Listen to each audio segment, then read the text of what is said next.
விஜய் அவர்கள் ஒரு மாநாடு நடத்த போறேன்னு அறிவிப்பு கொடுக்குறாரு. முன்பே நடத்துறோன்னு சொன்னாரு, அந்த மாநாடு தள்ளி போயிடுச்சு. காரணம் அனுமதி தாமதமாக காவல்துறை அதிகாரிகள் கொடுத்தாங்க. உடனடியாக எங்களால் இந்த கூட்டத்தை நடத்த முடியாதுன்னு சொல்லிட்டு தான் தள்ளி வைக்கிறான். இப்போ அக்டோபர் 27 கூட்டம் நடக்க போகுது. அந்த கூட்டத்துக்கு பார்த்தீங்கன்னா கிட்டத்தட்ட 33 நிபந்தனையை கொடுக்குறாங்க காவல்துறை அதிகாரிகள். 33 நிபந்தனைகளை நீங்கள் கடைபிடிக்கணும்னு சொல்லிட்டு உத்தரவு பிறப்பிக்கிறாங்க. இந்த நிபந்தனைகள் எல்லாம் நீங்கள் கடைபிடிப்பீங்கன்னு சொன்னீங்கன்னா தான், எழுத்து மூலமாக எழுதி கொடுத்தா தான் உங்களுக்கு நாங்கள் அனுமதி கொடுப்போன்னு காவல்துறை அதிகாரிகள் விஜயின் மாநாட்டிற்கு அனுமதி கொடுத்துருக்காங்க. ஆனால் 15 லட்சத்துக்கும் மேற்பட்டவர்கள் கூடக்கூடிய அந்த மெரினாவில் இப்போ அரசின் இந்த நிகழ்ச்சி நடத்தல் விமான சாகச நிகழ்ச்சி எத்தனை நிபந்தனைகள் விதிக்கப்பட்டு இந்த கூட்டத்திற்கு அனுமதி வழங்கப்பட்டது? அப்போ விஜய்க்கு ஒரு நியாயம், ஐயா தமிழ்நாடு முதலமைச்சர் ஐயா ஸ்டாலின் அவர்களுக்கு, துறை முதலமைச்சர் சின்னவருக்கு ஒரு நியாயமா? தமிழ் உறவுகள் அனைவருக்கும் வணக்கம். அதாவதுங்க, நேற்று சென்னையில் மெரினாவில் தமிழ்நாடு அரசு விமான சாகச நிகழ்ச்சி நடத்தியிருந்தாங்க. குறிப்பாக இந்த நிகழ்ச்சியை நடத்திய காரணத்தால் அந்த இடத்துல மக்கள் கூடியிருந்தாங்க. கூடியிருந்த மக்களில் 5 பேர் இறந்து போயிட்டாங்க. கிட்டத்தட்ட 100க்கும் மேற்பட்டவர்கள் மருத்துவமனையில் அனுமதிக்கப்பட்டு சிகிச்சை பெற்று வராங்க. கிட்டத்தட்ட கூட்ட நெரிசலில் 300க்கும் மேற்பட்டவர்கள் மயக்கம் போட்டு கீழே விழுந்துட்டாங்க. குறிப்பாக இது போன்ற சம்பவங்கள் எல்லாம் நடந்துட்டு இருக்கும்போது சமூக வலைதளத்தில் மக்கள் எல்லாம் தங்களது கண்டனங்களை பதிவு செய்கிறாங்க. இது ஒரு நிர்வாக சீர்கேடுன்னு சொல்லிட்டு மக்கள் குற்றஞ்சாட்டுறாங்க. இந்த நேரத்தில் உடன்பிறப்புகள் பலர் சமூக வலைதளத்தில் எழுதுறது என்னன்னா, வெயிலுடைய தாக்கம் அதிகமாக இருக்குது, மக்கள் வீட்டிலிருந்து வெளில வரீங்க, ஒரு விமான சாகச நிகழ்ச்சி நடக்குதுன்னா மக்கள் தான் தங்களை தற்காத்து கொள்ளணும். வெயில் அதிகமாக இருக்குல்ல, வரும்போது கொடை எடுத்துகிட்டு வரணும், அப்புறம் தண்ணீரெல்லாம் எடுத்துகிட்டு வரணுங்க. எடுத்துகிட்டு வராமல் நீங்கள் கூட்டத்தில் சிக்கிக்கிண்டு குத்துதே குடையுதுன்னு சொல்லிட்டு அரசை குறை சொல்கிறது எந்த விதத்தில் நியாயம்னு சொல்லிட்டு உடன்பிறப்புகள் பல பேர் கேள்வி கேட்குறாங்க. அதாவது என்ன சொல்ல வராங்கன்னா, அதாவது அளவுக்கு அதிகமாக கூட்டம் கூடுதுன்னு மக்களுக்கு தெரியல, நீங்கள் தான் அந்த இடத்துல தண்ணீர் எடுத்துகிட்டு வரணும்.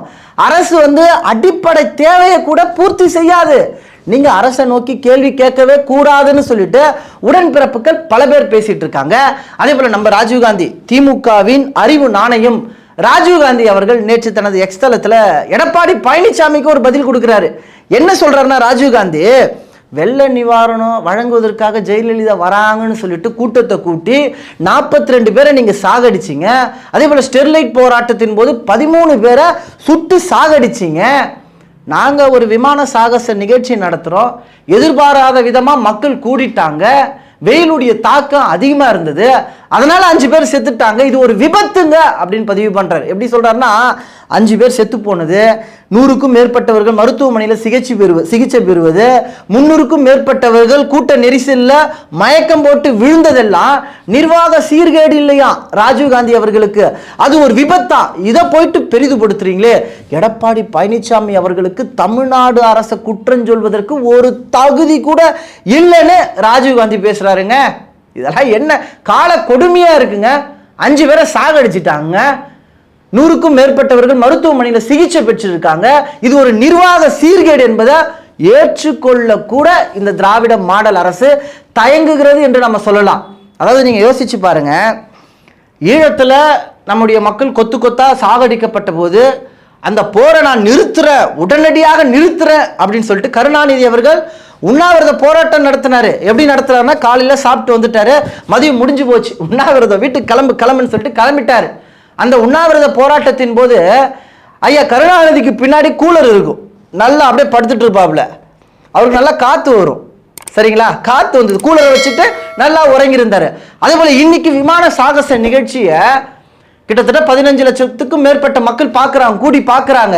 ஸ்டாலின் குடும்பம் அமர்ந்துட்டு இருக்கு, அங்கே மட்டும் பார்த்தீங்கன்னா கூலர் இருக்கும், அவங்களுக்கு மட்டும் நல்ல காற்று வசதி வரும், தண்ணீர் பாட்டில் வரும், அடிப்படை தேவைகள் அனைத்தும் அவர்களுக்கு கிடைக்கும். ஆனால் ஓட்டு போட்ட மக்களுக்கு காத்தும் வராது, கூட்ட நெரிசலில் சிக்குண்டு செத்தாலும் இந்த ஆட்சியாளர்கள் கவலை கிடையாது. நான் என்ன சொல்ல வரேன்னா, அன்னைக்கு கருணாநிதி அவர்கள் ஈழத்தில் மக்கள் சாகடிக்கப்பட்ட போது கூலரை வைத்துக்கொண்டு மெரினாவில் உண்ணாவிரத போராட்டம் நடத்தினாரு.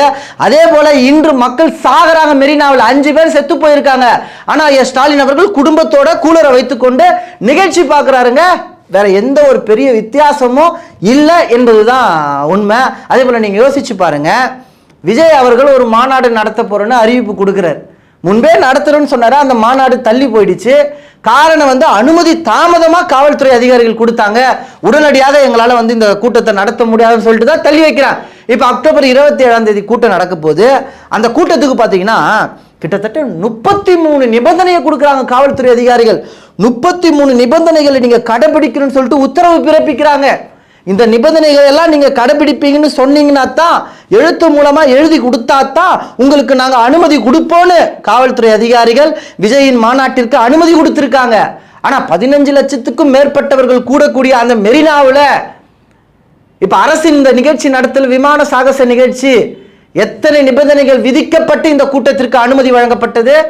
அப்ப விஜய்க்கு ஒரு நியாயம், ஐயா தமிழ்நாடு முதலமைச்சர் ஐயா ஸ்டாலின் அவர்களுக்கு, துறை முதலமைச்சர் சின்னவருக்கு ஒரு நியாயமா என்பதுதான் மக்களுடைய கேள்வியா இருக்குங்க. அதாவது ஆட்சி அதிகாரம் தங்கள் கையில் இருக்கிறதால எவ்வளவு திமிர்த்தனத்துல ஈடுபடுறாங்கன்னு பாருங்களா. அதே போல கார் ரேஸ் நடத்தினாங்க. கார் ரேஸை பார்க்க வர்றதுக்கெல்லாம் பணம் வசூலிச்சாங்க. அதற்கு எவ்வளவு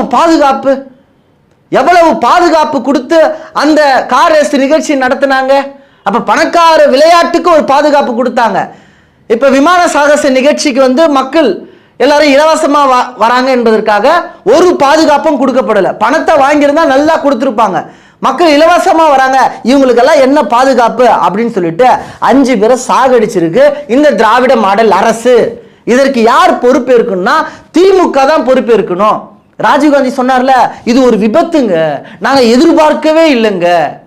முன்னாடியே பேட்டி கொடுத்திருக்காரு விமானப்படை துணைத் தலைவர் பிரவீன் அவர்கள்.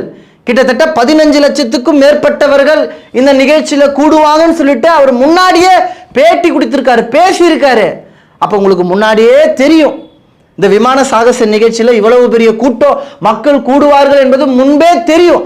அப்படி தெரிந்தும் நீங்க எந்த ஒரு பாதுகாப்பு நடவடிக்கையும் எடுக்கல, மக்களுக்கு பாதுகாப்பை கொடுக்கல. அதுதான் உண்மை.